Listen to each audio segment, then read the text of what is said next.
일본의 수출 규제 조치로 촉발된 무역 갈등을 봉합하기 위해 한일 양국이 오는 19일 2차 협상 테이블에 마주 앉습니다. 앞서 지난달 열린 1차 협의에선 뚜렷한 성과를 거두지 못한 가운데 이번엔 양측 간에 의미 있는 논의가 오갈지 주목됩니다. 올해 3분기까지 정부의 재정 수지 적자가 57조 원으로 역대 최대 수준을 나타냈습니다. 지금 같은 상황이 이어지면 정부가 내놨던 올해 국세 수입과 재정 건전성 전망치 달성이 사실상 불가능할 것이란 전망이 나옵니다. 정부가 민간 택지 분양가 상한제 대상 지역을 지정한 이후 선정 기준을 두고 잡음이 계속 일자 지역별 선정 이유를 설명하며 이례적으로 진화에 나섰습니다. 조정 대상 지역에서 해제된 부산 지역에 투자 수요가 몰리고 있다는 지적에 대해서는 정밀 모니터링을 하고 있다며 이런 현상은 일시적일 것으로 내다봤습니다. 지난해 고액 체납자 재산 징수액이 1조 8,800억 원으로 전년보다 5.1% 증가한 것으로 나타났습니다. 특히 체납자가 숨긴 재산을 신고한 건수가 46%나 증가했는데 이를 통해 징수된 금액도 80억 원이 넘었습니다. 이상 오늘의 헤드라인이었습니다.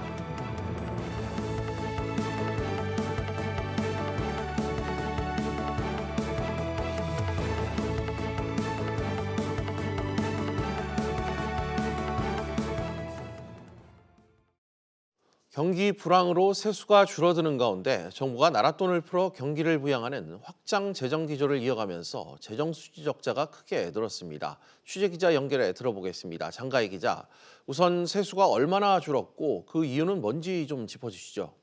네, 기획재정부가 발간한 월간 재정 동향 11월호에 따르면 지난 1월부터 9월까지 국세 수입은 228조 1천억 원으로 1년 전보다 5조 6천억 원 감소했습니다.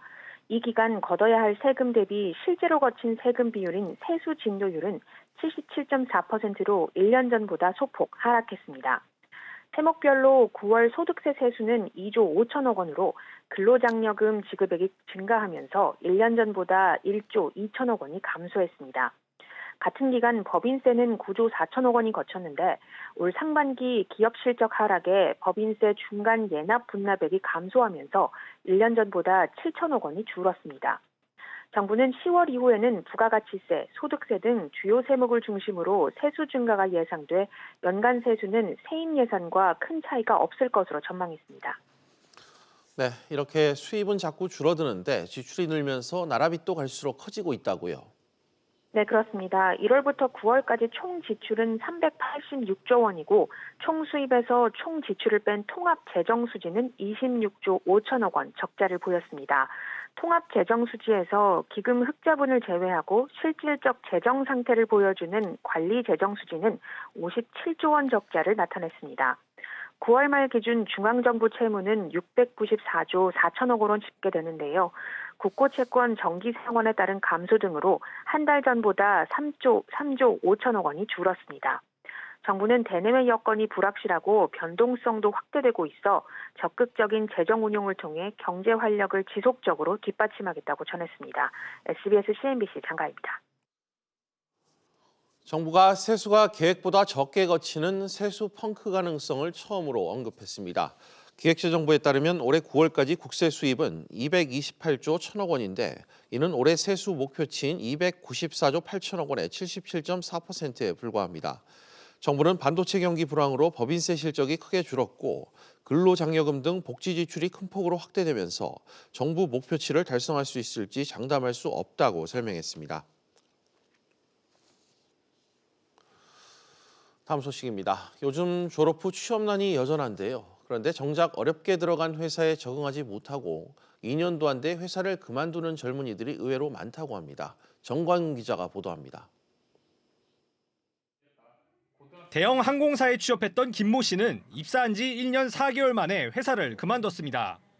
어제 남들이 다 안정적이라고 얘기해주는 회사라서 굉장히 중요한 면이니까 그거를 보고 들어갔는데 그래도 개인의 어떤 업무적인 성취감이라든지 스스로 정신적으로 만족할 수 있는 부분이 없어서 퇴사를 결심했습니다. 이모 씨도 대기업에 입사했다가 2년이 채 안 돼 그만두고 현재는 시민단체에서 일하고 있습니다. 회사에서 나름 자리 잡고 이제 좀 고평가도 받았지만은 막상 일해보니까 회사 안에서의 제 비전도 좀 불투명했고 정말 좀 더 원하는 일을 찾아 나서게 됐습니다. 고용정보원 조사에 따르면 신입사원의 절반가량이 입사 후 2년을 채우지 못하고 퇴사했고 심지어 1년도 안 돼 그만두는 경우도 4명 중 1명에 달했습니다. 전체 청년 취업자의 첫 직장 재직 기간은 평균 3년 5개월로 기업 규모가 작을수록 근무 기간이 더 짧아지는 것으로 조사됐습니다. 자기 기대하고 많이 다른 그런 측면이 작용이 되면서 그만두는 이유가 될 거고요.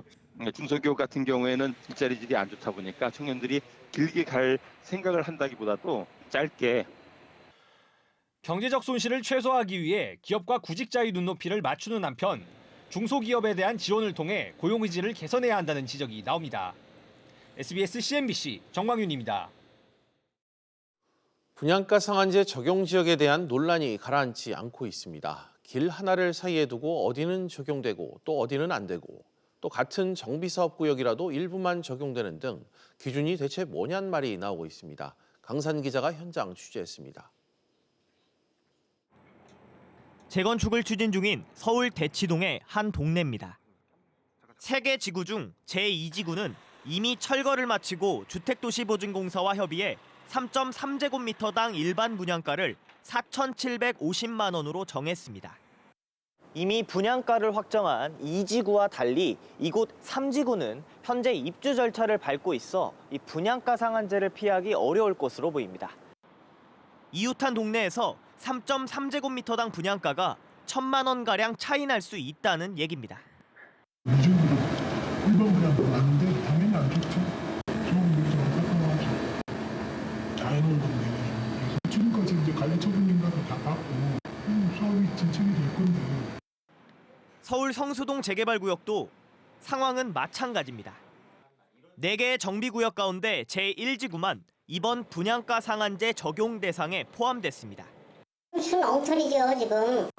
이건 말이 안 되죠. 이거는. 아니 같은 그 지구 단위 구역인데 전력 정비 구역을 해서 1, 2, 3, 4가 같이 가는 거라 돼. 사람 묶여 있는 거 지구 단위 구역만 나눠져 있고. 지금 난리가 났죠. 아니 지금 조합원보다 일반 분양에서 싸지는데 그 무슨 얘기입니까? 논란이 커지자 국토교통부는 명확한 기준에 따라 적용 지역을 지정했다고 밝히면서 성수동 1지구는 후분양으로 전환할 우려가 높은 단지가 있어 지정했고 성수동 2가는 사업 초기 단계라서 제외했다고 설명했습니다. 목동과 흑석동, 과천시 등이 포함되지 않은 이유로는 고분양가 책정 움직임이 없거나 집값 상승률 등 요건을 충족하지 못했다고 밝혔습니다. SBS CNBC 강산입니다. 정부의 설명에도 후폭풍은 거셀 것으로 보입니다. 분양가 상한제가 적용되는 지역의 이 재건축, 재개발 조합들은 집회와 청원운동 등 집단 행동을 현재 예고한 상태입니다.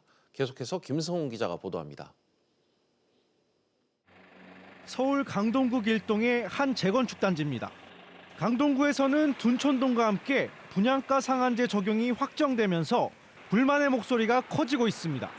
납득이 힘들죠. 여기도 그것도 많았잖아요. 강동 중에서도 일동은 집값이 낮습니다. 그러니까 진퇴양이 아니죠. 정부가 6개월의 유예 기간을 두었지만 최근에서야 성면 제거 작업을 위한 인허가 절차를 밟고 있어 상한제를 피할 수 없는 상황입니다. 이처럼 상한제 적용에 강하게 반발하고 있는 재건축 재개발 조합들은 집단 행동도 준비하고 있습니다.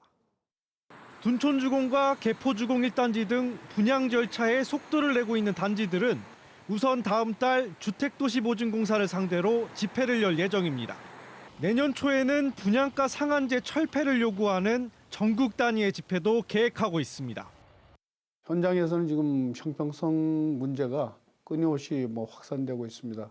지금의 주택 정책으로는 도저히 조합원들 추가 분담을 막아낼 길이 없기 때문에 집단적으로 저항한다. 조합들은 내년 4월 총선 전까지 연대 집회를 이어간다는 계획이어서 분양가 상한제를 둘러싼 논란은 해를 넘겨 이어질 것으로 보입니다. SBS CNBC 김성훈입니다. 국세청이 지난해 고액 체납자들의 재산을 추적 조사한 결과 총 1조 8,800억 원의 재산을 징수하거나 압류했다고 발표했습니다. 취재기자 연결해 들어보겠습니다. 정인아 기자. 네, 정인아입니다. 네, 국세청이 국세 관련 통계를 통해 이 고액 체납자 징수 금액 등을 발표했죠. 구체적으로 어떤 내용이 있습니까? 네, 국세청은 매년 12월 국세통계 연보를 발간하기 이전에 두 차례에 걸쳐 일부 항목을 미리 공개하는데요. 지난 7월에 1차 발표를 하고 오늘 2차 통계를 발표했습니다. 우선 국세청이 지난해 고액 체납자에게 징수한 현금은 9,900억 원, 압류한 재산은 8,900억 원으로 총 1조 8,800억 원의 체납자 재산을 징수하거나 압류를 가한 것으로 나타났습니다. 지난해 체납자 은닉 재산에 대한 신고 건수는 총 572건으로 1년 사이에 46%가 넘게 늘었는데요. 다만 은닉 재산에 대한 징수액은 80억 7천만 원으로 1년 전보다 8.4%가 줄었고 포상금 지급액도 8억 1천만 원으로 1년 사이에 6억 원가량 줄었습니다. 네, 정 기자. 상속세나 이 법인세 같은 이 세목별 세금 신고 현황 자료도 나왔다고요? 네, 지난해 상속세 신고 현황을 보면 자산 종류별로는 금융자산이 7,026건으로 가장 많았는데요. 금액으로는 토지가 5조 7천억 원 규모를 기록해 가장 높은 것으로 나타났습니다. 증여세 신고의 경우 자산 종류별 건수와 금액 모두 토지가 가장 높게 나왔습니다. 지난해 법인세를 신고한 중소기업 수는 총 63만 8천 개로 1년 전보다 13.7%가 늘었는데요. 업종별로 보면 제조업이 4분의 1가량을 차지해 가장 많았고요. 다음으로 도매업과 서비스업, 건설업 순이었습니다. 오늘 공개된 국세통계 자료는 국세청 홈페이지나 국가통계포털 홈페이지에서 확인하실 수 있습니다. SBS CNBC 정인아입니다. 국세청장이 전두환 씨의 체납세액에 대해 숨긴 재산을 끝까지 추적해 징수하겠다고 밝혔습니다. 김현준 국세청장은 오늘 열린 국회 기획재정위원회 전체 회의에서 전두환 씨의 체납세액 중 일부를 추적 조사를 통해 징수했고 공매가 진행 중인 연희동 자택도 교부 청구로 징수하려고 노력 중이라고 설명했습니다. 2018년 고액 상습 체납자 명단에 따르면 전 씨의 세금 체납액은 약 31억 원이고 이외 내야 할 추징금도 약 1,000억 원에 달합니다. 계열사 신고를 누락한 혐의로 기소된 김범수 카카오 의장이 2심에서도 무죄를 선고받았습니다. 이에 따라 카카오의 증권업 진출에도 청신호가 켜졌습니다. 취재기자 연결합니다. 정윤영 기자. 네, 정윤영입니다. 네, 김범수 의장이 이 법원의 1심에 이어 2심도 무죄 선고를 받았네요. 네, 2심 재판부는 공정거래법 위반 혐의로 기소된 김 의장에게 무죄를 선고했습니다. 김 의장은 지난 2016년 당국의 계열사 신고를 누락한 혐의로 약식 기소됐는데요. 당시 카카오는 상호 출자 제한 기업 집단으로 지정돼 있었습니다. 따라서 모든 계열사에 공시 의무가 있었지만 엔플루토, 플러스2% 등 5곳의 공시를 누락했습니다. 김 의장의 벌금 1억 원의 약식 명령에 불복해 정식 재판이 진행됐는데요. 1심에 이어 2심 재판부도 피고인이 허위 자료 제출을 용인했다거나 허위 자료가 제출된 사실을 인식했다고 볼 증거가 없다고 밝혔습니다. 정 기자, 이번 재판은 이 카카오의 증권업 진출과 연결돼 있어 주목을 받지 않았습니까? 네, 카카오 자회사인 카카오페이는 증권업 진출을 위해 지난해 바로투자증권 지분 60% 인수 계약을 맺었는데요. 올해 4월 금융위원회에 대주주 적격성 심사 신청서를 제출했는데 김 의장이 재판을 받게 되면서 심사가 중단됐습니다. 자본시장법상 금융사 대주주는 최근 5년간 금융관련법을 위반해 벌금형 이상의 선고를 받은 적이 없어야 합니다. 때문에 이번 무죄 선고로 카카오페이의 인수 작업에 속도가 날 것이란 전망이 나옵니다. SBS CNBC 정윤영입니다. 전라북도 군산이 요즘 변화를 모색하고 있습니다. 현대중공업, 한국GM이 떠나간 자리에 이 중소전기차 업체들이 들어오고 있습니다. 윤성훈 기자가 현장 다녀왔습니다. 여기저기 내연기관 생산 장비들이 방치돼 있습니다. 지난해 한국GM이 철수한 뒤 1년 넘게 가동이 중단된 것들입니다. 이 공장을 중소전기차 업체들이 인수해 장비와 시설을 교체 중입니다. 궁극적으로 2024년까지는 목표량은 22만 대, 1,800명 정도의 직접 고용, 전체적인 투자비는 약 6천억 정도 예상을 하고 있습니다. 중앙정부와 지자체는 투자 보조금뿐 아니라 법인세와 취득세 감면 등 각종 혜택을 주기로 했습니다. 전기차 생산 기지로 탈바꿈하기 위한 군산형 일자리입니다. 대기업 한두 개의 기업의 경제, 군산시 경제가 의존되어 있었는데 이제 강한 그런 중견기업, 중소기업, 전기차 클러스터가 조성이 돼서 더 의미가 있다고 봅니다. GM이나 현대중공업 있을 때 일자리 수준은 3년에서 5년 사이 되면 거의 그 정도는 가까워지지 않느냐 하는 생각을 하고. 매출이 반토막 났던 자동차 부품업체들도 활기를 되찾고 있습니다. 전기차 부품 개발과 매출 다변화로 재기를 꿈꾸고 있습니다. 기대가 큽니다. 다양한 전기자동차 대수의 확대, 저희들 업체의 그 수급이 충분히 아마 이루어지지 않을까 이런. 한국GM 철수 이후 활력을 잃었던 군산이 전기차 생산 메카로의 도약을 꾀하고 있습니다. SBS CNBC 윤성훈입니다. 네, 군산형 일자리에 대한 희망이 커지면서 침체됐던 지역 경제도 조금씩 활기를 되찾고 있습니다. 계속해서 권세욱 기자가 보도합니다. 군산에서 오랜만에 취업 박람회가 열렸습니다. 실직의 아픔을 딛고 재취업을 하려는 이들이 전기차 업체의 문을 두드리고 있습니다. 한 18년 하다가 회사 경영난 그쪽으로 그냥 희망퇴직 쓰게 되었어요. 군산에 들어오면 좋죠. 군산에 이렇게 살기가 좀 편해지니까요. 아르바이트 들어오고 취직 자체가 나이도 있고 하니까 어렵더라고요. 내년에는 좀 좋아질 거라고 생각합니다. 저도 그 기대로 여기를 왔습니다. 국가산업단지 인근 원룸촌도 공실이 줄어들고 있습니다. 대기업들이 빠져나간 자리에 중소기업들이 하나둘씩 들어오고 있기 때문입니다. 옛날에는 60%까지 그 공실이 있었습니다. 어떤 집은 모두 비어 있었고 예전에는 정말 심각했는데 지금은 어느 정도 한 30-40% 정도의 공실률을 갖고 있죠. 하지만 아직 갈 길은 멉니다. 본격적인 고용과 생산, 소비로 이어지기까지는 시간이 더 필요할 것으로 보입니다. 마음적으로만 그런 생각을 갖고 있지 큰 경기가 지금 좋아졌다는 그 체감을 못 느끼고 있어요. 지금 군산이 지푸라기라도 잡을 그러한 지금 심정을 갖고 있습니다. 그래서 군산 시민들은 이번 기회를 살려야 한다며 절실하게 말합니다. 이 기업들이 군산에 많은 일자리를 줄 수 있도록 좀 많이 좀 참여했으면 고맙겠습니다. 위기 극복을 위해 힘을 모으고 있는 군산이 기회의 땅으로 거듭날지 관심이 모아집니다. SBS CNBC 권세욱입니다. 앞으로 실거래가 9억 원이 넘는 집을 소유한 사람들은 한국주택금융공사의 전세 보증을 이용할 수 없게 됩니다. 주택금융공사는 다음 주부터 고가주택 보유자에게 전세자금 신규 보증이나 기존 보증의 기한 연장을 제한한다고 밝혔습니다. 이는 공적보증 전세대출을 활용한 갭 투자를 막고 실수요자 중심으로 지원이 이루어지도록 하기 위한 조치입니다. 법원이 KCGI가 한진칼을 상대로 제기한 검사인 선임 신청을 받아들인 가운데 한진칼은 오늘 이사회를 열어 기업 지배 구조 헌장을 제정하고 이사회 산하의 거버넌스위원회와 보상위원회를 신설하기로 결의했습니다. 셀트리온의 혈액암 치료용 복제약인 트룩시마가 다음 주 미국 시장에 출시됩니다. 트룩시마는 혈액암의 일종인 지오지킨스 림프종 등 치료에 쓰이는 바이오시밀러로 지난해 11월 미국 식품의약국의 허가를 받았습니다. 셀트리온 관계자는 관련 의약품 바이오시밀러 가운데 가장 먼저 미국에 진출하는 시장 개척자라고 설명했습니다. 대입 수능 정시 비중 확대 등 교육 정책 변화로 불법 사교육이 꿈틀거릴 조짐을 보이자 정부가 입시학원 특별 단속에 나섭니다. 교육부와 국세청, 경찰청 등은 이번 달부터 입시학원을 공조 단속한다고 밝혔습니다. 이를 통해 입시 컨설팅 학원의 자기소개서 대필 등을 특별 단속하고 입시 관련 위법 행위를 한 학원에는 1차 위반에도 등록 말소를 하도록 행정 처분도 강화하기로 했습니다.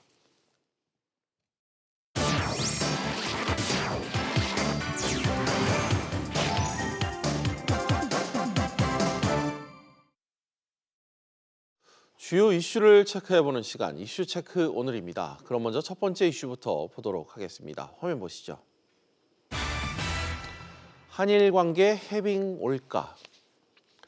일본의 수출 제한 조치에 대해 우리나라와 일본이 세계무역기구 WTO 협의를 다시 진행하기로 했습니다. 최근 한일 정상의 환담으로 기대감도 커졌지만 워낙 입장 차이가 커 전망이 밝지만은 않습니다. 취재기자 통해 자세히 들어보도록 하겠습니다. 김현우 기자 나와 있습니다.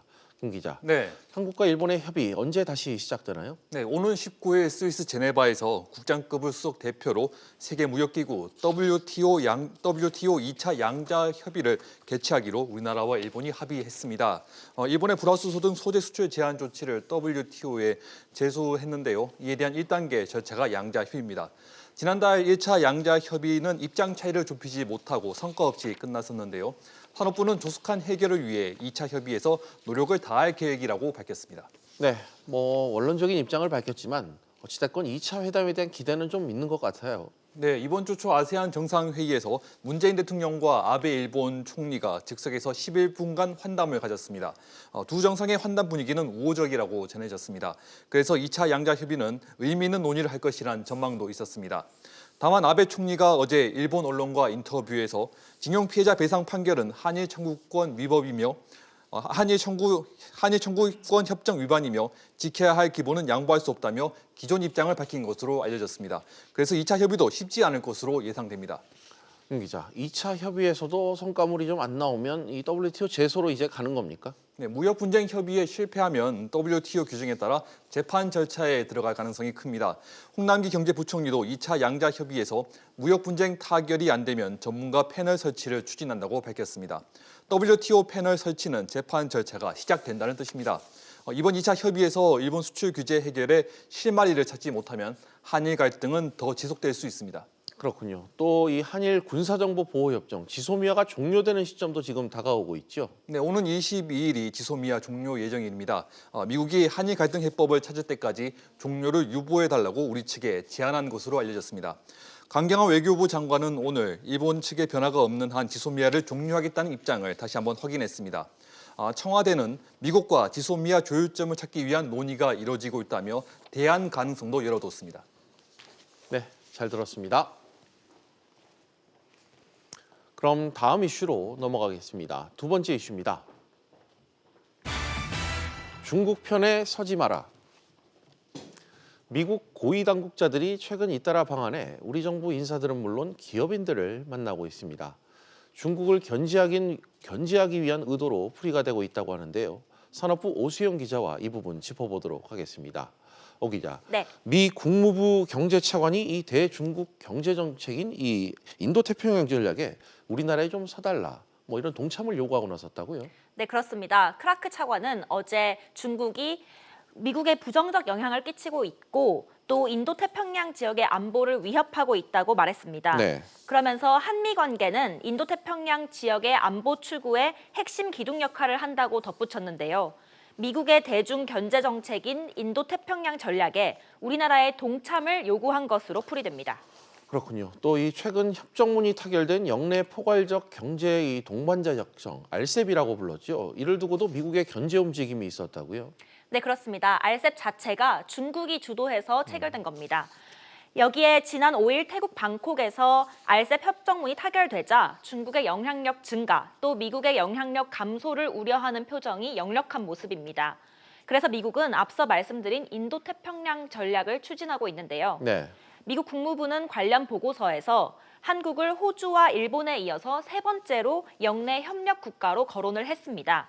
그러니까 중국의 아태 지역 영향력의 확대를 경계하면서 우리나라가 좀 더 역할을 많이 해줄 것을 기대하고 있는 것으로 볼 수 있습니다. 네, 또 그런가 하면 앞서 우리나라 기업인 이 KT와 SKT에는 화웨이 장비를 쓰지 말라 이런 얘기도 하지 않았습니까? 네, 그렇게 했습니다. 크라크 차관은 지난 6일 주한 미국 대사관에서 열린 만찬에서 국내 이동통신사 임원들을 만났습니다. 그 자리에서 미국의 반화웨이 정책에 동참해줄 것을 요청한 건데요. 크라크 차관은 방한 일정 동안에 5G 통신망 구축 사업에 화웨이를 들인다면 그건 국가 안보를 위협하는 일이라고 강조해 오기도 했습니다. 중국 화웨이가 통신 장비를 이용해서 스파이 활동을 할 수도 있다는 건데요.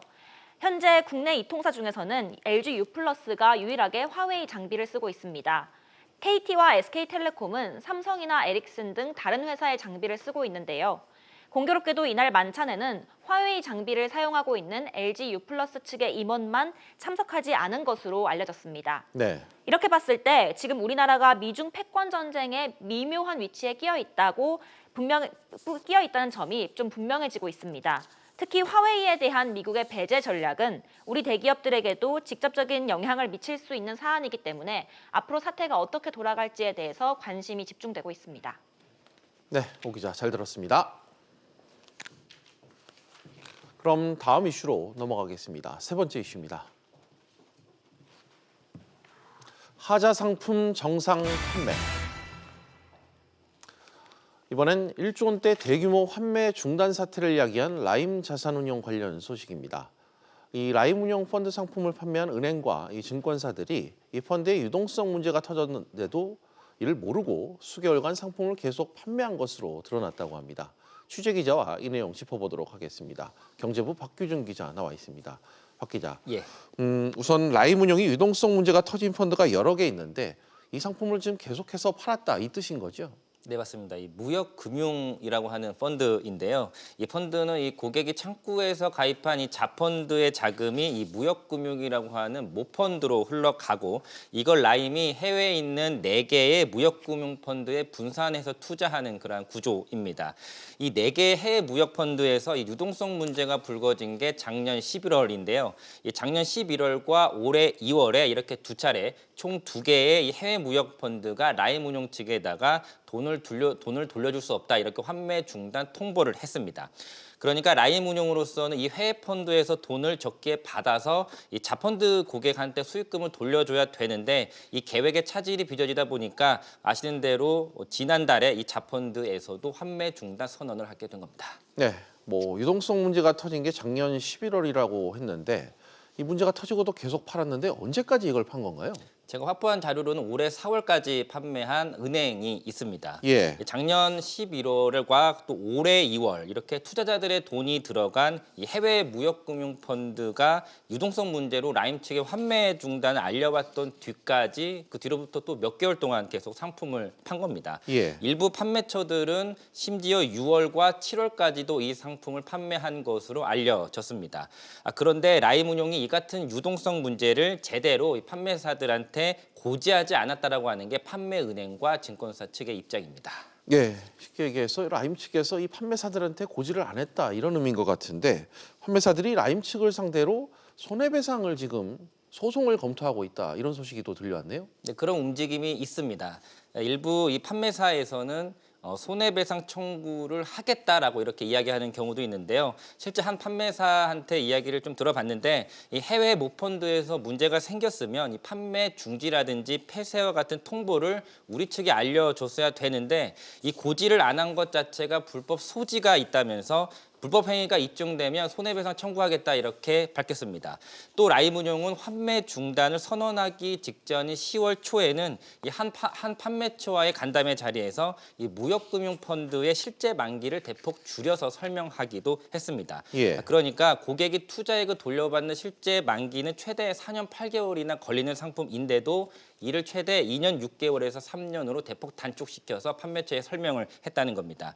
이렇게 유동성 문제를 적기에 고지하지 않았고 또 설명을 불충분하게 했다는 지적에 대해서 이 라임 측은 이 법률 검토를 한 결과 기초자산이 바뀐 게 아니라 투자자 손실을 방지하기 위한 조치이기 때문에 고지가 불필요하다고 판단했다고 판매처에 답한 것으로 알려졌습니다.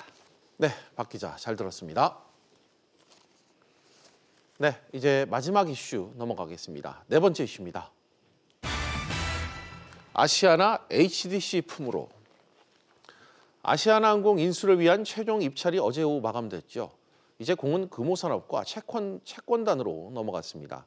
인수 가격만 보면 HDC 현대산업개발이 가장 유력한 후보로 꼽히고 있다고 합니다. 취재 기자와 관련 내용 짚어보겠습니다. 안지혜 기자 나와 있습니다. 안 기자, 본입찰에 참가한 곳이 현재 3곳으로 다 알려져 있는데 후보들이 써낸 희망 인수가가 좀 파악이 되고 있습니까?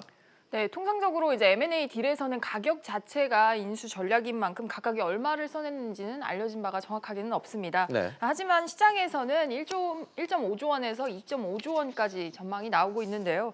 특히 HDC 현대산업개발 컨소시엄이 2조 5천억 원에 가까운 금액을 써낸 것으로 알려졌습니다. 또 다른 인수 후보인 애경 컨소시엄은 2조 원에 못 미치는 최대 1조 5천억 원을 써낸 것으로 전해졌습니다. 한편 사모펀드인 KCGI의 경우에는 그런 가격 추정조차 나오지 않고 있는데요. 대기업을 전략적 투자자로 끌어들이지 못해서 사실상 이번 딜에서는 논외가 된 모습입니다. 네. 당초 2파전에서 이 가격 이 추정가만 보면은 좀 HDC로 기운 모습인데 어떻습니까? 전망대로라면 이 두 후보 간 애경과 HDC 현대 간의 최대 인수가격 제한 금액이 1조 원 가까이 차이가 나는 수준입니다. 이 때문에 금호산업이 사실상은 HDC 컨소시엄을 우선 협상 대상자로 꼽고 가격 물밑 조정에 들어갔다는 얘기도 시장에서는 지금 나오고 있습니다. 예. 아시아나는 지난 6월 말 기준 부채가 9조 6천억 원으로 전체 자산의 거의 대부분을 차지합니다. 때문에 그냥 파는 게 아니라 가져가서 경영 정상화까지 시킬 수 있는 곳에 잘 팔아야 하는 게 채권단의 입장에서는 중요한 문제입니다. 이런 점에서 보면 HDC의 손을 들어줄 가능성이 높습니다. 예, 인수가 이 자금력을 높이 샀다 이 뜻으로 좀 보여지는데 이렇게 되면 앞으로 이 매각 종료까지 속도가 좀 한층 빨라질 것 같다 이런 전망도 나오네요. 맞습니다. 금호산업은 어제 본 입찰을 마감한 후에 일주일 안에 우선 협상 대상자를 선정을 하겠다고 밝혔는데요. 후보들이 써낸 가격표가 비슷한 수준이라면 경영을 해본 경험이나 능력 같은 정성적 요소들도 평가 기준으로 중요하게 작용을 할 수 있습니다. 그런데 이 정성적 요소를 평가하기 위해서는 상대적으로 시간이 많이 필요한 측면이 있는데요. 가격 차이가 확연하다면 앞으로 최종 계약 체결까지 속도는 예상보다 더 빨라질 수도 있어 보입니다. 네, 안 기자 잘 들었습니다. 비즈플러스 계속해서 집중진단 시간으로 이어가겠습니다. 집중진단은 시청자 여러분들도 유료 문자 100원으로 의견 보내주시면 실시간으로 방송에 참여하실 수 있습니다. 샵 3698번으로 많은 참여 부탁드리겠습니다.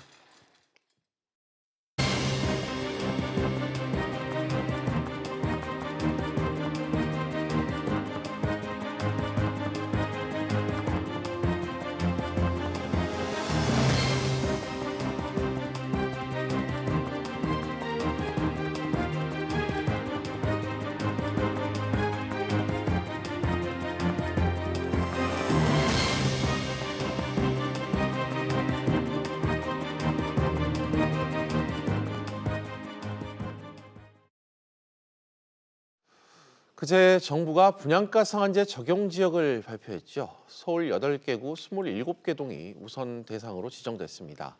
이들 지역을 정밀 타격해 이 집값 상승세를 잡겠다는 전략으로 지금 풀이가 되고 있죠. 하지만 후폭풍도 만만치 않습니다. 대상 기준이 모호하다 보니 형평성 논란이 불거지고 있고 적용 지역 외를 중심으로 이 쏠림 현상, 풍선 효과 등의 우려감 역시 고개를 들고 있습니다. 여기에 공급 위축에 따른 이 부작용 등은 숙제로 남겨져 있는 상황인데요. 고민이 필요한 시점 같습니다. 오늘 이와 관련해 김덕예 주택산업연구원 주택정책연구실장 모시고 이야기 나눠보는 시간 갖겠습니다. 실장님 어서 오십시오. 네, 안녕하십니까. 네. 먼저 평가부터 듣고 시작을 해야겠죠. 네, 이 정부가 분양가 상한제를 서울 8개구 27동에 우선 적용했습니다. 네, 어제 네. 발표 어떻게 보셨습니까? 정부가 정말 고민을 많이 할 수밖에 없었겠구나라는 생각이 좀 들었는데요. 최근에 작년 이제 9.13 대책이 나온 이후에 작년 하반기부터 올 초까지는 이제 가격이 조금 하향 안정화되는 듯한 조짐을 보이다가 최근에 또 굉장히 많이 오르고 있어서 굉장히 이상한 서울시장을 보여주고 있었고 가격이 오르는데 오히려 거래는 줄면서 예. 굉장히 이상해지다 보니까 우리가 과거에 경험하지 못했던 서울에서 이상 현상이 좀 나타났고 이러한 것들을 보던 상황에서는 이제 정부 입장에서는 정부가 개입을 할 수밖에 없었던 상황이었던 것 같습니다. 예. 그러다 보니까 이제 정부 개입을 시장에 하는 것들이 또 오히려 부작용을 줄 수 있을 거 아니냐라는 우려들도 시장에 굉장히 많았기 때문에 투기과열지구에 지정을 하겠다라고는 이제 8월달에 발표를 했지만 투기과열지구에 모두 적용하기에는 또 아무래도 시장 영향에 대한 부담이 있었기 때문에 이것들을 10월 1일 날 보완 방안이 나오면서 핀셋 규제를 하겠다. 동별 단위로 지정을 하겠다라고 하는 고심 끝에 내린 것은 아닌가라는 생각이 들고요. 그러면서 명확하게 이제 장관께서도 또 시장이 이상해지면 추가 지정도 할 수 있다라고 해서 굉장히 강력한 정부의 의지는 다시 확인시켜준 발표였다고 보였습니다. 알겠습니다. 그런데 일부에선 이 찔끔 지정이다, 생색내기 수준이다 이런 비판의 목소리도 나오고 있습니다. 관련해서는 좀 어떤 입장이신가요? 아무래도 이제 핀셋 규제로 가겠다라고 이야기를 했기 때문에 서울에 25개 구가 있고 거기에 476, 그러니까 67개 동이 있다 보니 그중에서 27개 동만 지정을 하니까 너무나 작은 거 아니냐라는 이야기가 나왔지만은 사실 그렇다고 모든 지역을 다 대상으로 지정을 하기에는 또 그거에 의한 부작용도 고려를 안 할 수는 없었던 것 같습니다. 그러다 보니 서울의 주택 가격을 좀 선도하고 있다라고 보여지는 지역들, 그리고 정비 사업이 조금 많이 예정이 되어 있거나 또 일반 분양 물량들이 많이 나올 수밖에 없을 그런 지역들을 일차적으로 지정하는 데 의미가 있다라고 보여집니다. 알겠습니다. 이와 관련해 어제 뭐 시민단체에서는 뭐 핀셋이 아니라 망치가 필요하다 뭐 이런 얘기도 좀 했던 것 같습니다. 그런데 이 같은 적용 지역이라도 반응은 제각각인 것 같습니다. 혹시 압박함이 더 클 것이다 이렇게 좀 생각되는 지역들이 있을까요? 뭐 일단은 27개 동이 지정이 됐기 때문에 그 지역들에서는 아무래도 이제 분양가 상한제를 적용받고 가야 되는데 그 27개 동 안에서도 관리처분 인가를 받은 단지들 같은 경우에는 내년 4월까지 또 분양을 하게 되면은 면제가 되기 때문에 그런 단지들과 아니면 이제 분양가 상한제를 새로이 적용받아야 되는 단지들 사이에 조금 그 차별적인 온도감은 있을 거라고 좀 보여집니다. 네.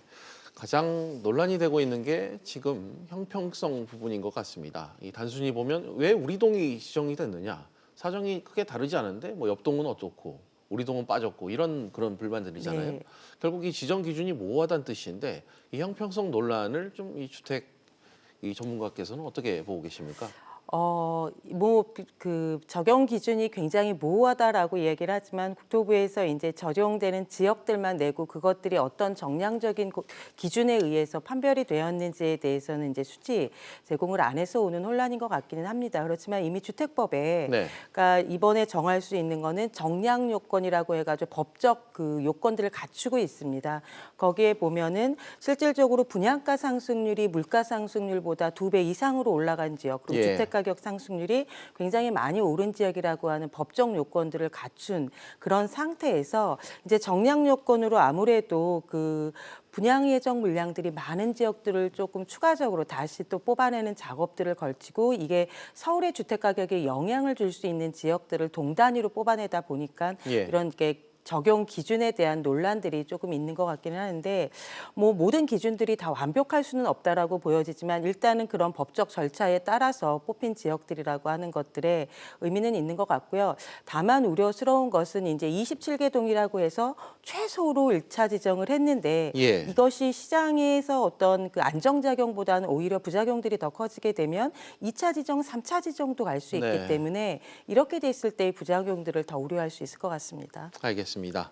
또 하나 얘기되는 게 바로 이 풍선 효과인 것 같습니다. 정부가 그 모니터링을 통해 언제든 추가 지정하겠다. 방금 말씀하신 것처럼 이 부분을 경고성 메시지를 남겼다고 좀 볼 수 있는데 풍선 효과가 예상보다 빠르게 나올 수 있다. 이런 시장 전망도 지금 나오고 있는데 실장님 전망은 좀 어떻게 보세요? 저는 경계해야 되는 부분이라고 생각을 합니다. 지금 모든 대책들이 나왔을 때 우리의 과거의 경험들을 보면 그 대책들을 놓고 긍정적인 이야기들보다 조금 순기능의 것들이 정책의 실효성을 높일 수 있는데 그 시장에서의 평가보다는 오히려 부작용이 발생될 수 있을 것에 대한 이야기들을 더 많이 하면서 시장이 진짜로 부작용이 더 커지는 쪽으로 나오는 그런 과거의 경험들이 굉장히 많았습니다. 그래서 물론 정부에서도 발표를 했을 때 풍선 효과를 우려했고 제가 봐도 풍선 효과 있는 지역들이 있을 수 있는데 지금 시중에 있는 유동자금이나 뭐 과도한 투기 세력이라든가 그 투자자분들이 진짜 규제가 그 적용되지 않는 지역으로 또 가서 그들 지역에서 분양가가 올라가게 되나 가격이 굉장히 많이 오르는 현상이 나타나면 2차 지정, 3차 지정이 갈 거라고 보여집니다. 그래서 이러한 부분들은 좀 시장에서 자정작용에 의해서 조금 자중해야 되는 부분은 아닌가라는 생각이 듭니다. 되려 더 추가 지정을 통해서 쏠림 현상이 우려되는 그런 부분이 좀 계속해서 나오고 있는데 실제로 뭐 보도가 지금 나오고 있죠. 부산에 뭐 투자자들이 당장 몰려가고 있다 이런 얘기도 좀 나오고 있는데 이런 관측 가능성 실제로 지금 벌어지고 있는데 이 부분에 대해서는 어떻게 평가를 하세요? 저희는 그 정부가 굉장히 시장에 밀도 있게 더 깊게 개입을 하게끔 할 수 있을 것이라는 그런 생각도 드는데 과거에 2년 전에 저희가 그러니까 9.13 대책이 강력한 그 수요 대책이었거든요. 그 1년 전에 8.13 대책이 나왔는데 그 전에 6.19 대책이 나오면서 그 당시에는 투기가열지구 지정을 하지 않았습니다. 당시 시장이 안정되지 않으면 정부에서는 투기가열지구를 지정하겠다라는 시그널만 내보냈는데 시장이 굉장히 주택 가격이 많이 오르면서 8.2 대책과 같은 굉장히 강력한 정책을 끌어냈던 것처럼 지금 그 서울값에 대한 불안정성을 해소하기 위해서 정부가 최선의 선택은 아니었을 거라고 보여지지만 그래도 차선적으로 최소한의 그 지금 도입한 상태에서 이게 또 다른 곳에서의 부작용이 나온다라고 하면 부산이 일부 해운대구라든가 세계구가 이번에 조정 대상 지역에서 해제가 됐습니다. 그런데 이게 오히려 좋은 쪽이 아니고 다른 부작용이 나오면 다시 조정 대상 지역으로 재지정이 될 수도 있는 부분들이기 때문에 이러한 것들에 대한 근원적인 문제를 해결해 줄 수 있는 쪽으로 정부가 조금 더 관리를 해야 될 필요는 있다라고 보여집니다. 알겠습니다. 어찌됐건 이번 발표로 분양가 상한제를 통해 집값을 잡겠다 이런 정부의 의지는 분명히 표출이 된 것 같습니다. 결국은 이 모든 대책이 그렇지만 실효성 확보가 좀 관건 아니겠습니까? 그렇죠. 그런 측면에서 그렇습니다. 이 집값 안정화 효과를 좀 낼 거라고 보십니까? 장기적으로 지속적인 그 기대를 하기에는 좀 어려워 보이는 부분은 있지만 일단 내년 4월까지 관리 처분을 받은 단지에서 한 6만 세대 정도는 분양가 상한제를 피하기 위해서라도 빨리 공급을 해야 되기 때문에 그런 측면에서는 일시적으로 어떤 분양 물량이 좀 늘어나는 부분 그리고 올해하고 내년까지는 서울시의 입주 물량들이 좀 많은 그 해입니다.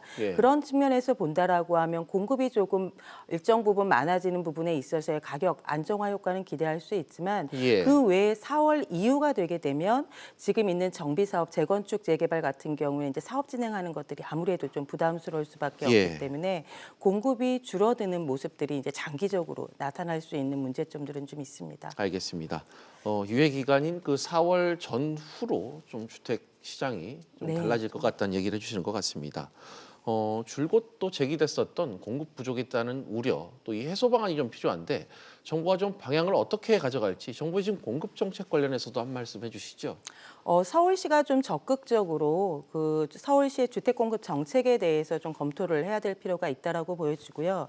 2000 그 금융위기 이후에 2010년 이후에 한 10년 동안 보면 서울시에서는 그 2012년에 뉴타운 그 정비 사업의 신구상 발표 계획들을 하면서 굉장히 많은 정비 구역들을 해제했습니다. 600개가 넘던 그 재개발 재건축 지구들을 거의 300개가 넘는 것들을 다 해제를 했고요. 그 중에서 한 200개가 넘는 것들이 해제한 이후에 어떻게 관리를 할지에 대한 그 정리들을 못하고 있는 부분들이 있어서 이렇게 해제된 지역들에 대해서 어떻게 그 정상적으로 사업이 추진이 돼서 주택이 공급할 수 있을지에 대한 것들을 좀 검토를 해야 되고요. 서울시에 지금 30개가 넘는 곳이 내년 3월이 되면 정비법에 의해서 일몰제를 앞두고 있습니다. 그러면 지구 지정이 다 해제가 될 우려가 있는데 이런 지역들에서도 정상적으로 사업이 추진될 수 있게끔 해주는 제도적인 보완들이 조금 될 필요가 있는 것 같고요.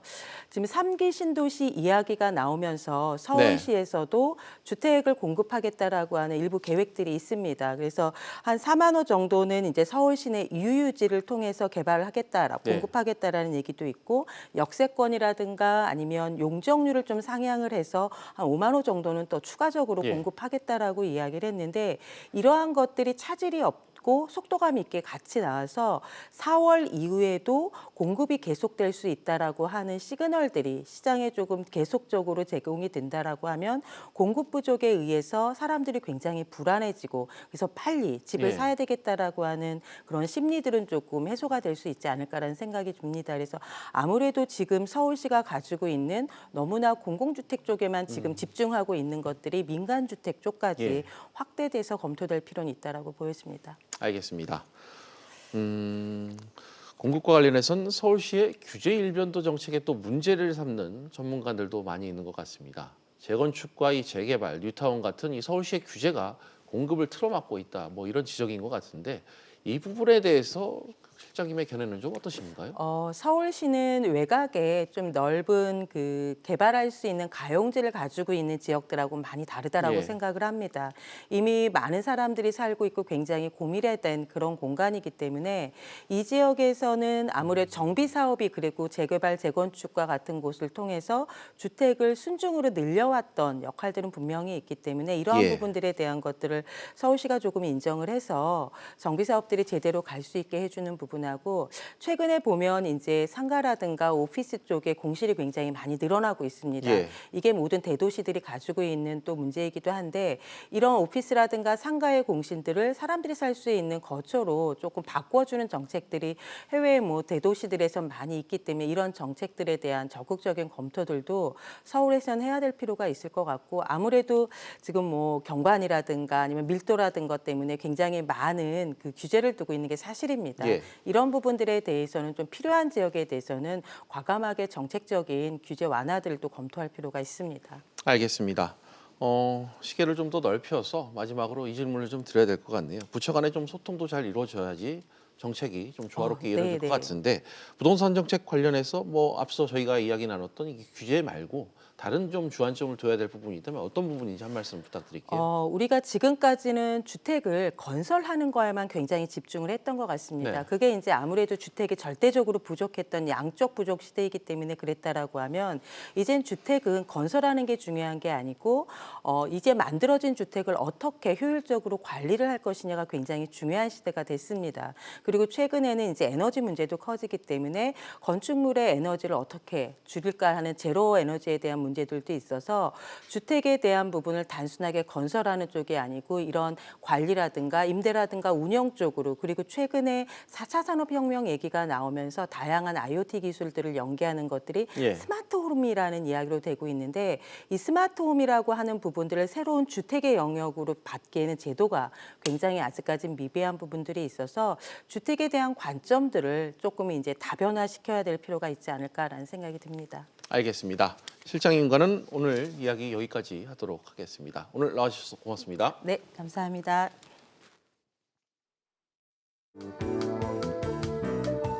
안녕하세요. K웨더 라이프스타일 예보 박유라입니다. 오늘은 겨울의 시작을 알리는 절기 입동이었는데요. 절기에 걸맞게 오늘 아침 반짝 추위가 찾아왔습니다. 서울의 기온이 1.1도로 올가을 들어 가장 추웠고요. 첫 얼음이 관측되기도 했는데요. 낮에는 기온이 10도 이상 크게 올랐지만 13도 선에 머무는 등 종일 쌀쌀함이 감돌았습니다. 주말인 내일 아침까지도 평년 수준을 밑돌며 춥겠지만 낮부터는 예년 이맘때 기온을 회복하면서 추위가 차츰 누그러질 것으로 보이는데요. 서울의 낮 기온 15도 안팎까지 오르겠습니다. 내일 전국 하늘이 대체로 맑겠습니다. 다만 강원 영동은 낮 한때 5mm 미만의 비가 조금 오겠고요. 일요일에는 차츰 흐려져 강원도와 경상도를 제외한 전국에서 비 소식이 있을 것으로 보입니다. 또 공기 상태를 살펴보면 토요일에는 보통 수준으로 대기질이 양호하겠지만 일요일에는 서쪽과 강원 영서를 중심으로 먼지 농도가 높게 오를 것으로 보입니다. 주말 나들이 계획을 세우신다면 일요일보다는 토요일이 더 좋겠습니다. 내일은 중국 산동반도 부근에 위치한 고기압의 영향을 받겠습니다. 다음은 자세한 지역별 날씨입니다. 중부지방 아침에는 추위가 계속되겠습니다. 서울은 3도, 춘천은 0도까지 떨어지겠는데요. 하지만 낮부터는 15도 안팎까지 오르겠습니다. 동해안의 아침도 다소 춥겠습니다. 강릉과 울진 7도로 시작하겠는데요. 낮에는 강릉 15도, 울진 17도가 되겠습니다. 남부지방도 아침까지는 춥지만 낮부터는 기온이 오르면서 추위가 차츰 풀리겠습니다. 광주는 19도, 부산은 20도까지 오르겠습니다. 동해상으로 비가 오겠고요. 물결도 최고 2.5m까지 약간 높게 일겠습니다. 일요일에 시작된 비는 월요일 전국으로 확대됐다 차츰 그치겠고요. 수능일이 가까워지는 주 중반에도 전국에 비 소식이 있을 것으로 예상됩니다. 또 비가 그친 뒤에는 서울의 아침 기온이 영하권까지 떨어지는 등 입시 한파가 찾아올 것으로 전망됩니다. 기상정보였습니다. 퀴즈 플러스 오늘은 여기까지입니다. 다음 뉴스는 7시 뉴스 프리즘으로 이어집니다.